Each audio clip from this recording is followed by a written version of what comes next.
இந்திய அரசியல் நிர்ணய சட்டம் சொல்லி இருக்கக்கூடிய 3 ஆர்டிகிள்னா உங்களுக்கு தெரியும், நம்ம ஏற்கனவே பார்த்துருக்கோம். மற்ற சட்டத்திலலாம் செக்ஷன் அப்படின்னு சொல்லுவாங்க. அரசியல் நிர்ணய சட்டம் இந்தியன் கான்ஸ்டிடியூஷனில் மட்டும் ஆர்டிகிள்னு சொல்லுவாங்க. 3 பிரிவுகள், 3 ஆர்டிகிள் தொடர்பாக தான் இன்னைக்கு நம்ம பார்க்க போகிறோம். இது என்னன்னா, பொதுவாக எந்த வழக்குனாலும் நம்ம வந்து ஒரு சூட் அப்படின்னு தான் சொல்லுவோம். கேஸ் போட்டிருக்கோம், சூட் போட்டிருக்கோம் அப்படின்னு.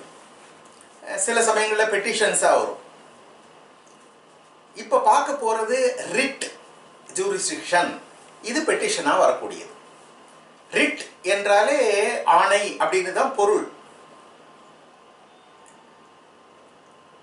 இது வந்து உயர்நீதிமன்றங்களுக்கும் உச்ச நீதிமன்றத்துக்கும் மட்டுமே இருக்கக்கூடிய அதிகாரங்களை பேசக்கூடிய பிரிவுகள் 32. உச்ச நீதிமன்றம் மட்டும் 226 உயர்நீதிமன்றங்கள். இதை தவிர இன்னொன்று உண்டு, 227. அதை இறுதியாக பார்க்கலாம்.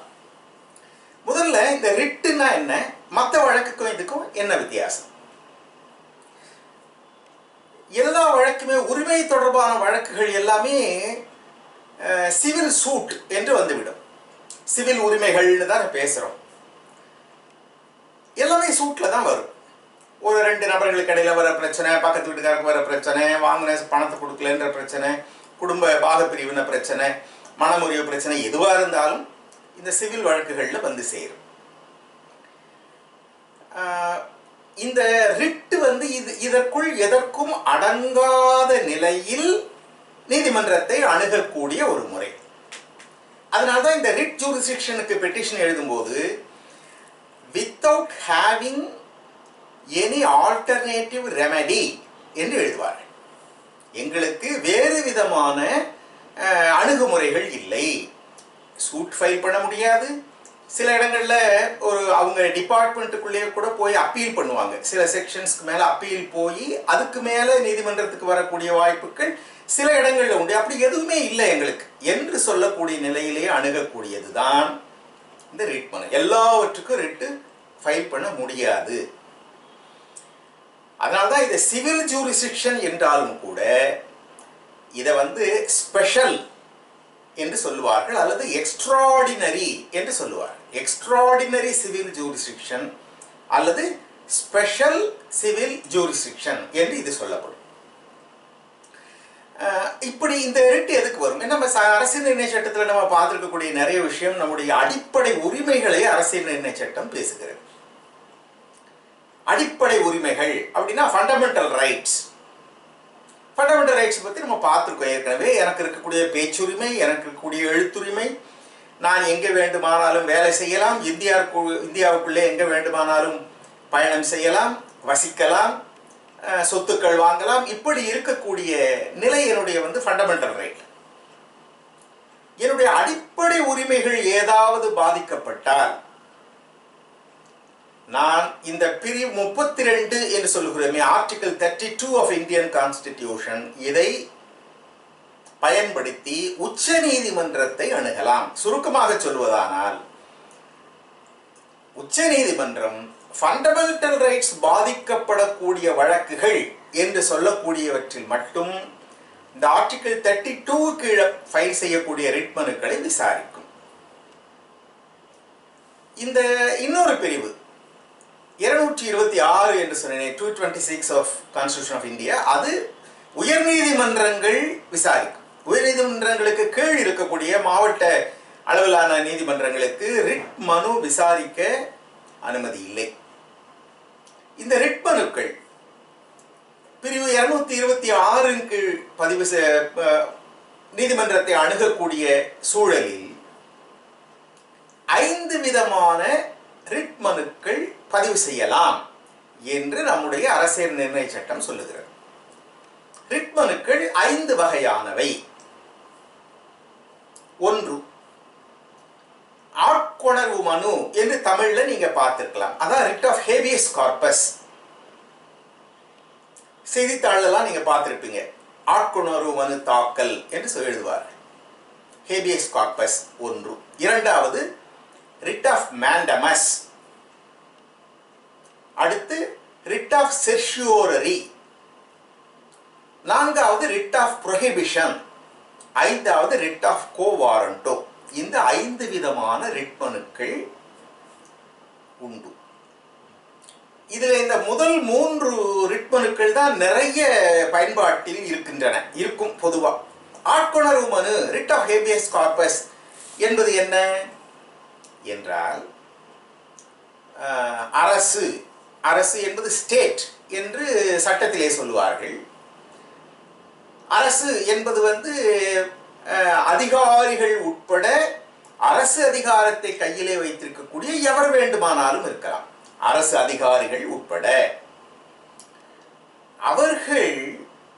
அவர்களுக்குரிய எல்லையை மீறி நடந்து கொண்டு, குறிப்பாக புரிந்து கொள்வதற்கு சொல்ல வேண்டுமானால், காவல் நிலையத்திலே விசாரணைக்கு என்று அழைத்து கொண்டு போய் 2 நாள் 3 நாள் ஆச்சு, என்ன ஆச்சுனே தெரியல என்று சொன்னால், அந்த காவல் நிலையத்தின் பொறுப்பாளர் மீது, அரசு மீது ரிட் ஆஃப் ஹேபியஸ் கார்பஸ் தாக்கல் செய்யப்படும்.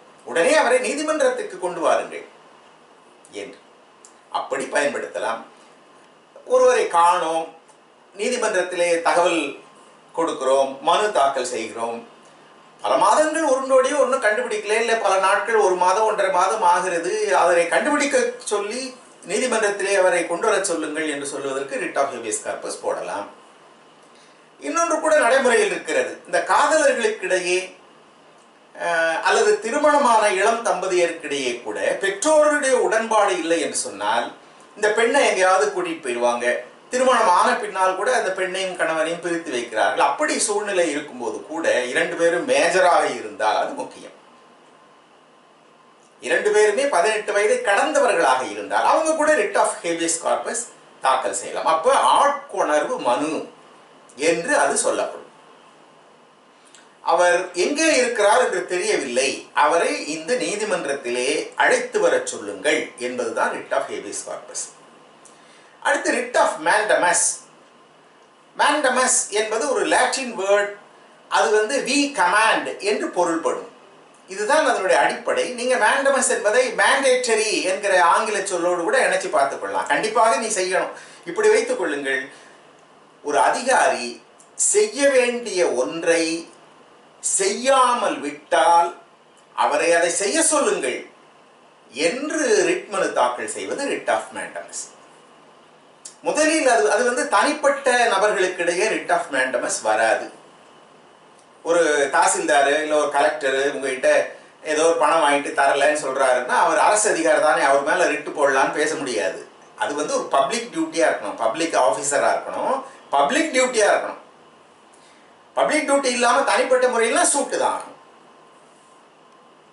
அப்போ ஒரு அதிகாரி சட்டப்படி தான் செய்ய வேண்டிய கடமையை செய்ய தவறுகிற போது, எல்லா ஆவணமும் கொடுக்குறீங்க, சரியா பட்டா கிடைக்க மாட்டுது உங்களுக்கு, அதற்கான அதிகாரிகள் பட்டாவை கொடுக்கல, இல்ல எல்லா ஆவணங்களும் தாக்கல் செய்றீங்க, உங்களுக்கு கரண்ட் கனெக்ஷன் வரல, இது மாதிரி நினைத்துக் கொள்ளுங்கள். எந்த விஷயங்கள் வேணாம், நீங்க சரியாக செய்து நம்ம பக்கமே தப்பு வச்சிருக்க கூடாது. நீங்க எல்லாவற்றையும் சரியாக கொடுத்து ஒரு அரசு அதிகாரி தன்னுடைய கடமையிலே இருந்து தவறுவாரேயானால் அதை நீதிமன்றத்திற்கு காட்டி சட்டப்படி இதை செய்ய வேண்டும், செய்யாமல் இருக்கிறார் என்று ஒரு public authority when he is failing in a public duty writ of mandamus வரும். writ of certiorari என்ன என்றால், இதற்கு அப்படியே நேர்மார், நான் புரிந்து கொள்வதற்காக எளிமையாக சொல்லுகிறேன். செய்ய வேண்டிய ஒன்றை செய்யாமல் இருக்கக்கூடிய பப்ளிக் அத்தாரிட்டி மேல் நீங்கள் தாக்கல் செய்யக்கூடிய ரிட் ஆஃப் மேண்டமஸ். செய்யக்கூடாத ஒன்றை ஒருவர் செய்கிறார், அல்லது செய்ய வேண்டியதை சரியாக செய்யவில்லை. சரியாக செய்யவில்லை என்றால் அவர் ஒரு ஆணை பிறக்கிறார், அது தவறுதலாக இருக்கிறது. அது குவாசி ஜுடிஷியல் அத்தாரிட்டியாக கூட இருக்கலாம், பப்ளிக் அத்தாரிட்டியாக இருக்கலாம். தன்னுடைய எல்லையை மீறி அவர் ஒரு செயலை செய்கிறார் அல்லது ஒரு ஆணையை பிறப்பிக்கிறார். அது தவறு என்று சொல்லி நீதிமன்றத்தை அணுகுவதுதான் ரிட் ஆஃப் செர்ஷியோரரி. மேண்டமஸ் செய்ய வேண்டியதை செய்யாமல் இருப்பது, செர்ஷியோரரி செய்யக்கூடாததை செய்வது அல்லது செய்ய வேண்டியதை தவறாக செய்து ஒரு ஆணையை பிறப்பிப்பது. இப்படி வைத்துக் கொள்ளுங்கள். இப்போது நடைமுறையிலே ரிட் ஆஃப் செர்ஷியோரிஃபைடு மேண்டமஸ் என்று ரெண்டையும் சேர்த்து ரிட் மனுக்கள் உயர்நீதிமன்றத்திலே தாக்கல் செய்கிறார். செய்ய வேண்டிய விஷயத்தை செய்யாமல் தவறாக ஒரு ஆணையை பிறப்பித்தால் அதை குவாஷ் செய்யுங்கள் என்று கேட்பார். அதான் ரிட் ஆஃப் செர்ஷியோரி. அதை குவாஷ் செய்யுங்கள், அந்த ஆணை சரியில்லை, அதற்கு பதிலாக இப்படி ஆணையிடுங்கள், இதை செய்ய சொல்லுங்கள். அப்போ ஹேபியஸ் கார்பஸ், மேண்டமஸ், செர்ஷியோரி 3. 4வது ப்ரொஹிபிஷன். ப்ரொஹிபிஷன் மிக குறிப்பாக ஜுடிஷியல் அண்ட் குவாசி ஜுடிஷியல் அத்தாரிட்டியிடம் தான் வரும். ப்ரொஹிபிஷன் என்றாலே ப்ரொஹிபிட்டரி என்கிற சொல்லிலே இருந்து வந்தது நீங்க புரிந்து கொள்ளலாம். It's a kind of stay ஆர்டர்னு கூட வைத்துக் கொள்ளலாம். ஒன்றை செய்யாதே, நீ செய்வது தவறு என்று உச்சநீதிமன்றம் தன்னுடைய கீழமை நீதிமன்றத்தையோ அல்லது பப்ளிக் அத்தாரிட்டியையோ சொல்லுவது ரிட் ஆஃப் ப்ரொஹிபிஷன்.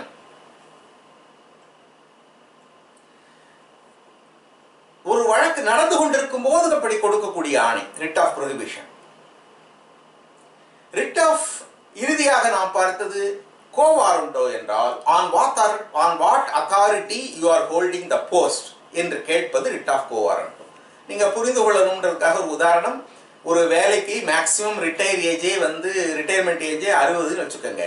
அதுக்கு ஒரு பப்ளிக் வேலை, பிரைவேட் வேலை இல்லை. 62 வயசுக்கார ஒருத்தரை வேலைக்கு வச்சுட்டா ரிட் ஆஃப் கோ வாரண்டோ வரும். நீங்கள் புரிந்து கொள்வதற்கான இந்த உதாரணம். தகுதியே இல்லாத ஒருவர் ஒரு பதவிக்கு வருகிறார்.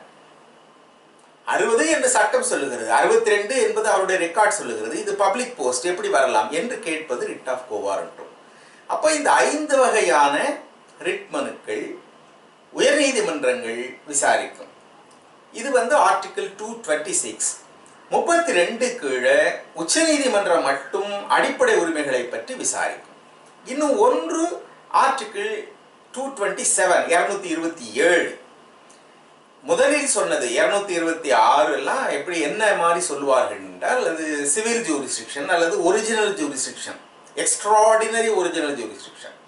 இந்த 227 சூப்பர்வைசரி ஜூரிஸ்டிக்ஷன் என்று சொல்லுவார்கள். மிக குறிப்பாக கீழமை நீதிமன்றங்களில் ஜூரிஸ்டிக்ஷன் தொடர்பாக அல்லது அவர்களுடைய சட்டம் தொடர்பாக அவர்கள் தவறு செய்கிற போது அது தவறு என்று தலையிட்டு உச்சநீதிமன்றம் அதை சரி செய்து ஆணையிடுவது இந்த பிரிவின் கீழ் தான் நடக்கும். உச்சநீதிமன்றம் இப்போ மெட்ராஸ் ஹைகோர்ட் வச்சுக்கோங்க, அது சென்னையில் இருக்கக்கூடிய பிரின்சிபல் பெஞ்ச் அல்லது மதுரையில் இருக்கக்கூடிய ஒரு கிளை நீதிமன்றம் தானே அது. அப்படி இருந்தாலும் சரி, இந்த 2 இடங்கள்ல இருக்கக்கூடிய உயர்நீதிமன்றத்திற்கு மற்றைய நீதிமன்றங்கள் கட்டுப்பட்டவைகள் தான். அதனால் மற்ற நீதிமன்றங்கள் அது டிஸ்ட்ரிக்ட் கோர்ட்டோ அல்லது ஸ்மால் காசஸ் கோர்ட்டோ எப்படியோ ஒரு இடத்தில் அவர்கள் விடுக்கக்கூடிய தீர்ப்புகள், அவர்கள் எடுக்கக்கூடிய நிலைகள் தவறு என்று வருகிற போது when it is an error apparent on the face of record என்று சொல்வார். எரர் இன் லா, சட்டத்தில் அப்படி பார்த்தாலே தப்புன்னு தெரியக்கூடிய விஷயமா இருந்தா இந்த சூப்பர்வைசரி ஜூரிஸ்டிக்ஷன்ல உயர்நீதிமன்றம் தலையிடும். அப்ப 32, 226, 227 இந்த 3 ஆர்டிகிள் இந்தியன் கான்ஸ்டிடியூஷன்ல 5 வகையான ரிட்டு, 32 உச்சநீதிமன்றம் மட்டும், 226 உயர்நீதிமன்றங்கள், 5 வகையான ரிட் மனுக்கள், இவையெல்லாம் extraordinary original jurisdiction. Supervisory jurisdiction 227 இது கீழமை நீதிமன்றங்களிலே நிகழக்கூடிய சட்ட அடிப்படையிலான தவறுகளுக்கு மட்டும் தலையிட்டு இது சரி, இது சரியில்லை, இப்படி செய் என்று சொல்லுவது ஆர்டிகிள் 227. இந்த நிலைகள் தான் இன்றைக்கு நாம் பார்க்கக்கூடியவை. மறுபடியும் அடுத்த பதிவில் மற்றவற்றை காணலாம். நன்றி, வணக்கம்.